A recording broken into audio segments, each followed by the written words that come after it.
Hello and thank you for joining me. In this video, I'm going to show you and your child how to upload their written work into a Google Doc, which can then be submitted into my Google Classroom. The idea behind this is for me to be able to see their written work through Google Classroom so that I can better evaluate their performance and also provide important feedback. Okay. You should see a preview of our Google Classroom.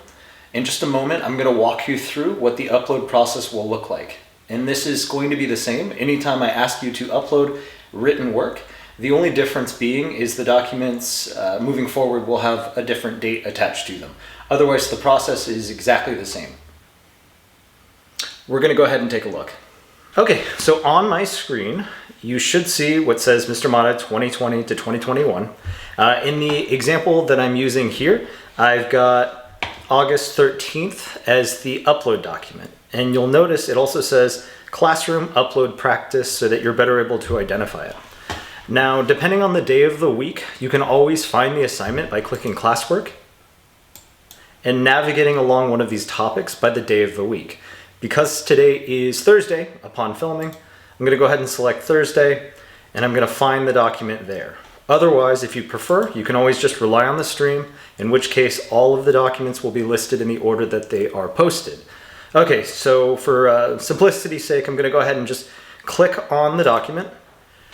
And what this will do is it will create a copy of this document per each student who clicks on it. So every time your child clicks on it, you'll notice at the top, although for me it won't because I'm the administrator, but at the top, usually the first or the last name will be attached to it automatically, so that once they've submitted it, I'm easily able to reference the name of the document by their name right away. And it's just an easier way for me to organize everything. But anywho, okay, so what you'll notice here is it's already pre-populated. It says, Mr. Mata, second grade, directions, please use this document to upload a photo of your work on today's lesson. Okay, so there's two ways to do it, but they're essentially the same. One is you're gonna click on Insert, hover over Image, and then a whole host of options will appear. It's important to keep your cursor along this shaded frame. Otherwise, it'll activate one of the other option lists. So again, you're gonna hover over Image, make your way across, and you're gonna look for what says Camera.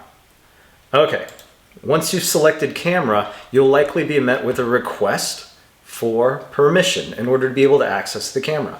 Okay, in this example, I'm not gonna use a piece of work to show, otherwise your student would take their work in this moment, make sure it's framed within the camera, select the yellow button, which will now capture the image of what it is they've hopefully taken a picture of.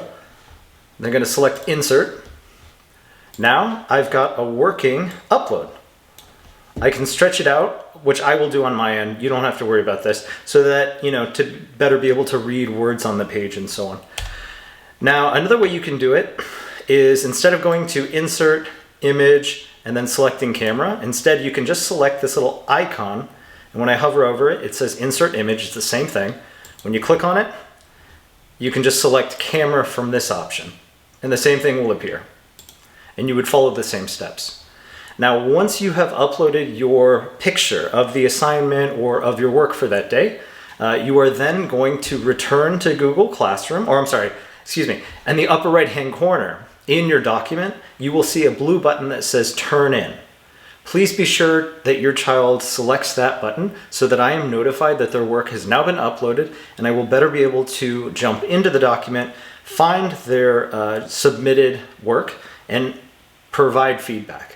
Otherwise, it disappears into a list of documents buried among all the other assignments that are there, and there's no real way of alerting me to the fact that I need to look at their document or address the work that they've provided. So anyway, just make sure that they select Turn In. Okay, hopefully this was helpful, and again, this is what we're going to be doing all throughout the year, both in and outside of class. But it's especially important now during distance learning that your child be familiar with this so that they can do it independently. Because we are going to continue, as I said, to use this particular upload style, both now in distance learning and in the future when we are back in the classroom. Hopefully this was helpful, and Please reference it should you have any questions or concerns, and I encourage you to forward it to caretakers who may be working with your child during distance learning if they're not familiar with how to do or how to proceed with the uploads. All right, thank you again.